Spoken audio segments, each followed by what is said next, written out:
Good morning student, welcome to your online class. बच्चों, आज हम लोग 15 चैप्टर का अध्ययन करेंगे, मैं और मेरा देश। यह एक यात्रा वृतांत है जो कन्हैयालाल मिश्र प्रभाकर द्वारा लिखा गया है। यात्रा वृतांत किसे कहते हैं?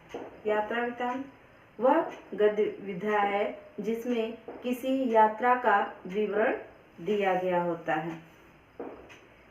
इस वृतांत में दो ऐसे कहानियों के माध्यम से यह बताया गया है कि कोई भी व्यक्ति अपने देश के गौरव को किस प्रकार बढ़ा सकता है, यानी अपने देश का गौरव बढ़ाने में किसी देश के नागरिक का कितना बड़ा योगदान होता है।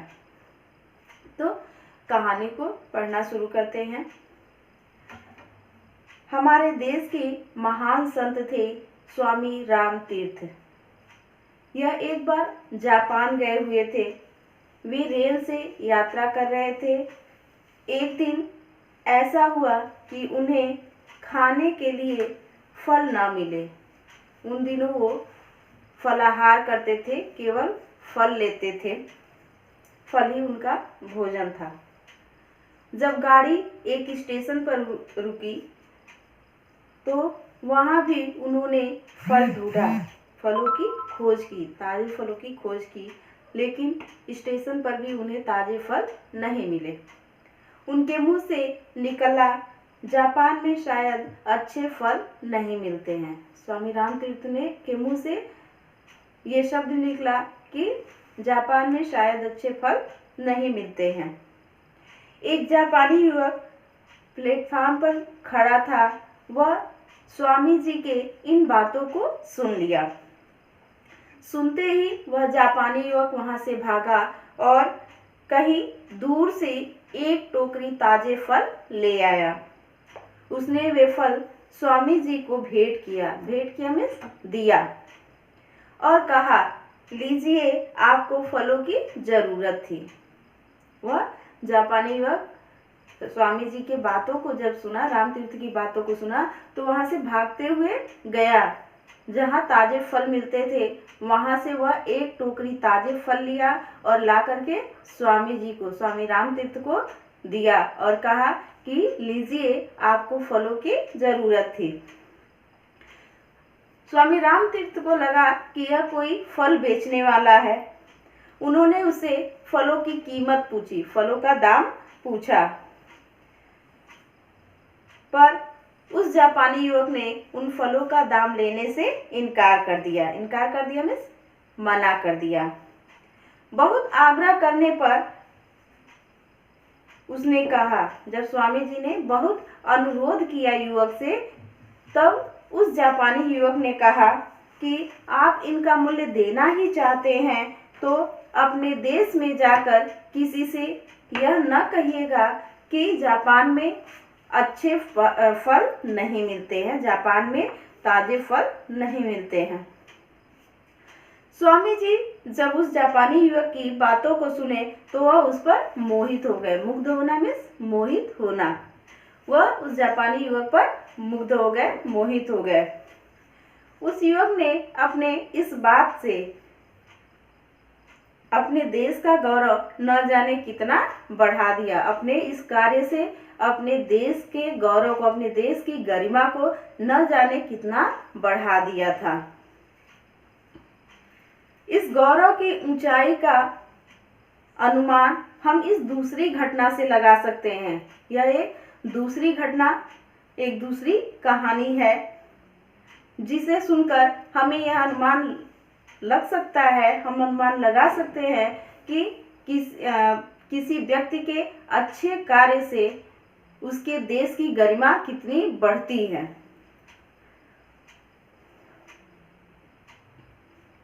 किसी देश का एक युवक जापान में शिक्षा लेने आया था, पढ़ने आया था।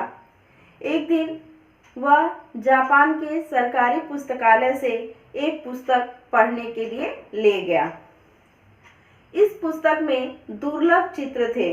दुर्लभ चित्र मीन्स ऐसे चित्र थे जो सरलता से प्राप्त नहीं हो सकते थे। इन चित्रों को उस युवक ने पुस्तक से निकाल लिया और पुस्तक को वापस कर दी, पुस्तकालय में फिर वापस कर दिया। किसी जापानी युवक ने उस व्यक्ति को ऐसा करते हुए देख लिया था। उसने तुरंत पुस्तकालय को सूचना दी, पुस्तकालय के इंचार्ज को सूचना दी और पुलिस को सूचना दी। जब पुलिस ने तलाशी ली तो वे सारे चित्र जो उस पुस्तक से गायब हुए थे उस विद्यार्थी के कमरे से बरामद हो गए, प्राप्त कर लिए गए। उस विद्यार्थी को जापान से निकाल दिया गया। उस विद्यार्थी को उसके अपराध का दंड तो मिला ही, लेकिन दंड में सजा मिली ही, लेकिन यह जो मामला था यहीं तक समाप्त नहीं हुआ, उस व्यक्ति तक ही समाप्त नहीं हुआ, बल्कि उस पुस्तकालय के बाहर एक बोर्ड पे लिख दिया गया कि पुस्तकालय में इस विद्यार्थी का प्रवेश तो वर्जित है ही, इसके देश के निवासियों का भी प्रवेश वर्जित है। वर्जित मीन्स मनाही, यानी पुस्तकालय के बाहर गेट पे एक बोर्ड लगा दिया गया और लिख दिया गया कि इस पुस्तकालय में इस व्यक्ति का, जो विद्यार्थी था जापान में पढ़ने गया था, लिखा गया था कि इस विद्यार्थी का प्रवेश तो पुस्तकालय में वर्जित है ही, मना है ही, इसके देश के अन्य जो नागरिक हैं उनको भी इस पुस्तकालय में प्रवेश नहीं करने दिया जाएगा। इन दोनों कहानी से एक बात साफ हो जाती है कि जहां एक जापानी युवक ने अपने काम से अपने देश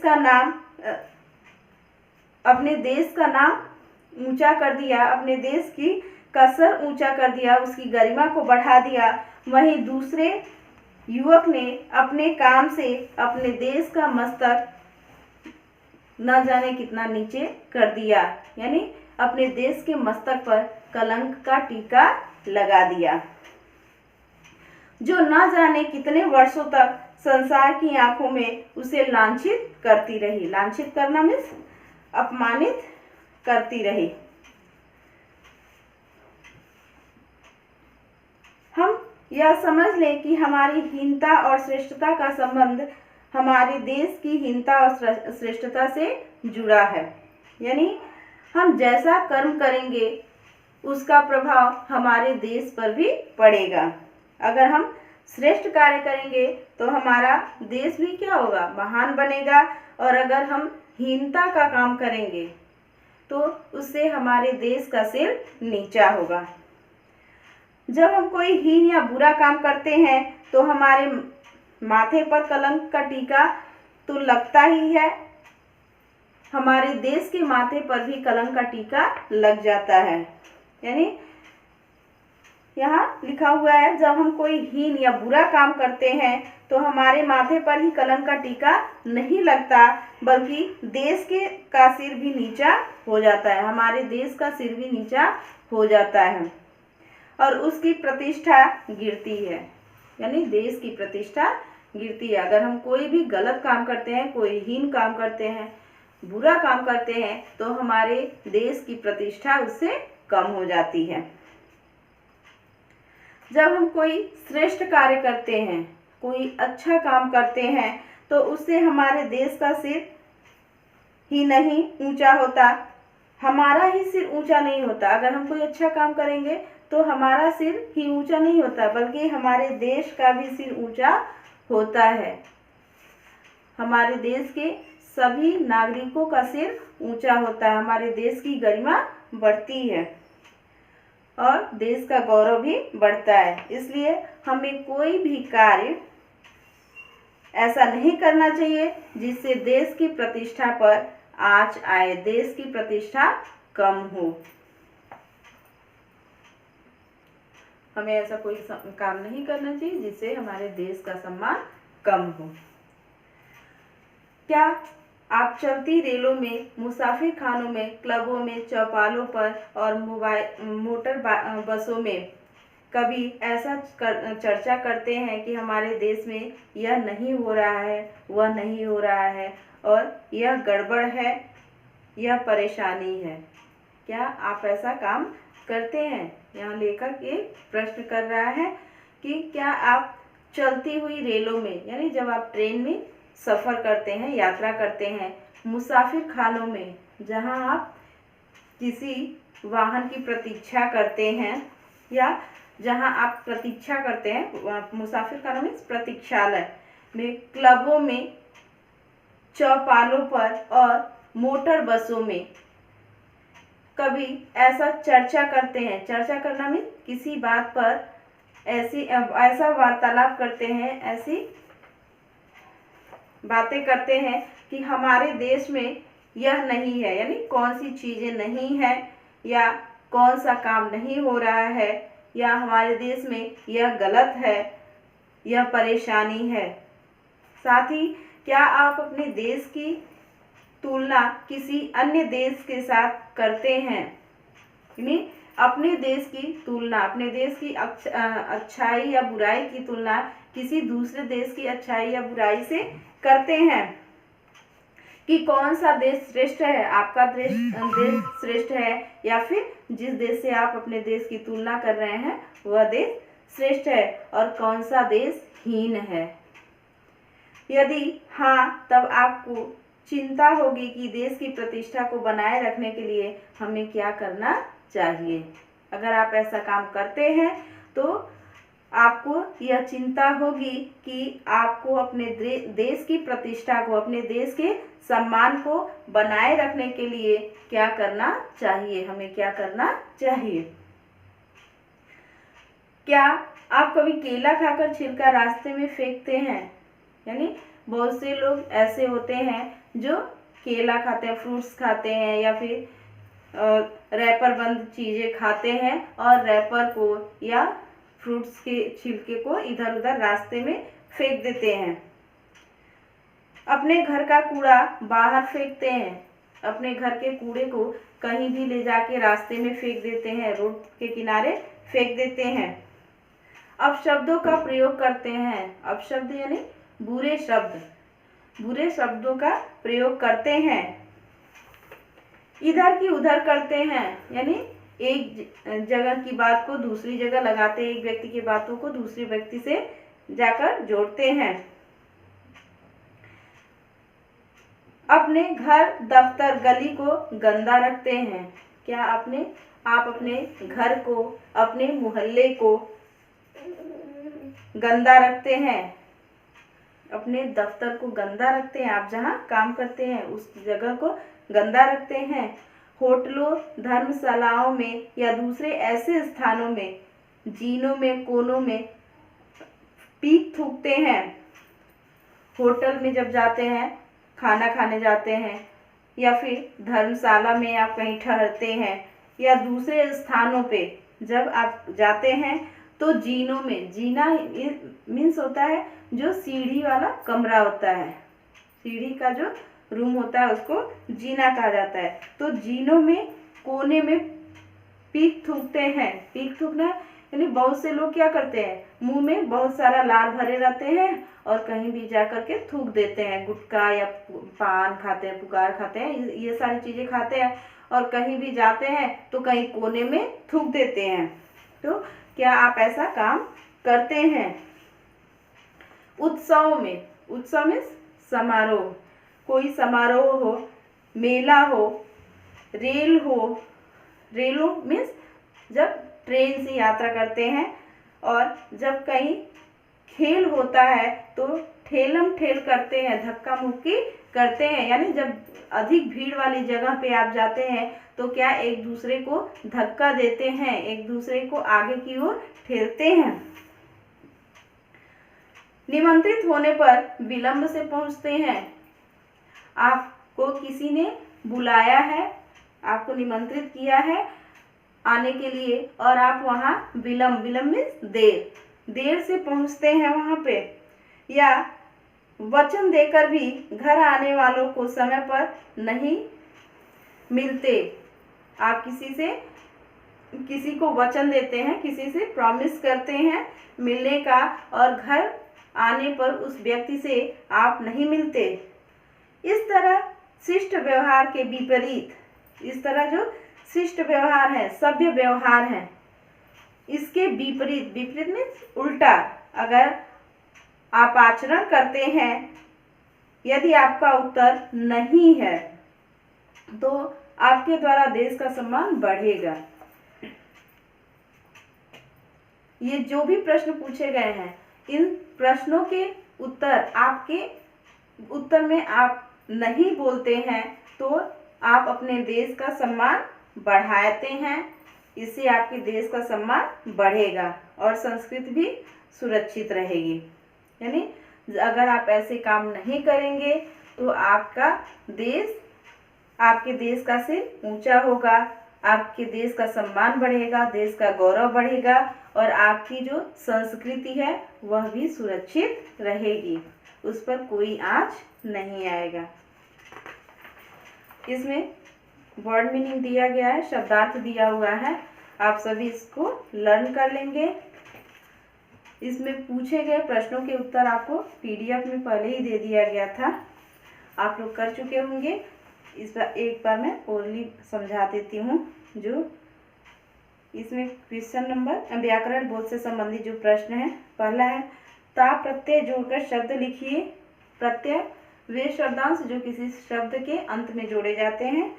तो उच्च में ता जोड़ेंगे तो उच्चता, श्रेष्ठ में जोड़ेंगे तो श्रेष्ठता, हीन में जोड़ेंगे तो हीनता, सफल में जोड़ेंगे तो सफलता, दीन में जोड़ेंगे तो दीनता होगा। ख है विशेषण विशेष्य अलग कीजिए। विशेषण किसे कहते हैं? जो शब्द संज्ञा या सर्वनाम की विशेषता बताते हैं उन्हें विशेषण शब्द कहते हैं। और विशेष्य जिस संज्ञा या सर्वनाम की विशेषता बताई जाती है उसे विशेष्य कहते हैं। पहला दिया हुआ है स्वामी राम तीर्थ। राम तीर्थ संज्ञा शब्द है और विशेषण है स्वामी। दूसरा है जापानी युवक। युवक संज्ञा शब्द है और जापानी विशेषण होगा। सरकारी पुस्तकालय, पुस्तकालय संज्ञा शब्द है, सरकारी विशेषण होगा। तो सरकारी विशेषण और पुस्तकालय विशेष्य होगा। दुर्लभ चित्र, चित्र संज्ञा शब्द है तो विशेष्य होगा। और दुर्लभ चित्र की विशेषता क्या है? दुर्लभ, तो दुर्लभ शब्द विशेषण होगा। कठोर दंड, यानी दंड की विशेषता क्या है? कठोर है, तो कठोर विशेषण होगा और दंड विशेष्य होगा। ग है मुहावरों के अर्थ स्पष्ट कीजिए। सिर ऊंचा करना, सिर ऊंचा करने का अर्थ होता है सम्मान को बढ़ाना। मस्तक पर कलंक लगना, बदनामी होना। थर्ड है प्रतिष्ठा पर आंच आना, सम्मान घटना। फोर्थ है देश का गौरव बढ़ाना, देश की प्रतिष्ठा बढ़ाना। लास्ट आपका है मौखिक उत्तर दीजिए। पिकासो कौन था? पिकासो स्पेन का प्रसिद्ध चित्रकार था। जापान की मुद्रा का नाम येन है। विश्व धर्म सम्मेलन में भाग लेने स्वामी विवेकानंद किस देश गए थे? अमेरिका गए हुए थे। अमेरिका के शिकागो शहर में गए हुए थे। फोर्थ क्वेश्चन है जापान की राजधानी कहाँ है? जापान की राजधानी टोक्यो है। तो इस तरह से हमारा 15 चैप्टर समाप्त हुआ। धन्यवाद।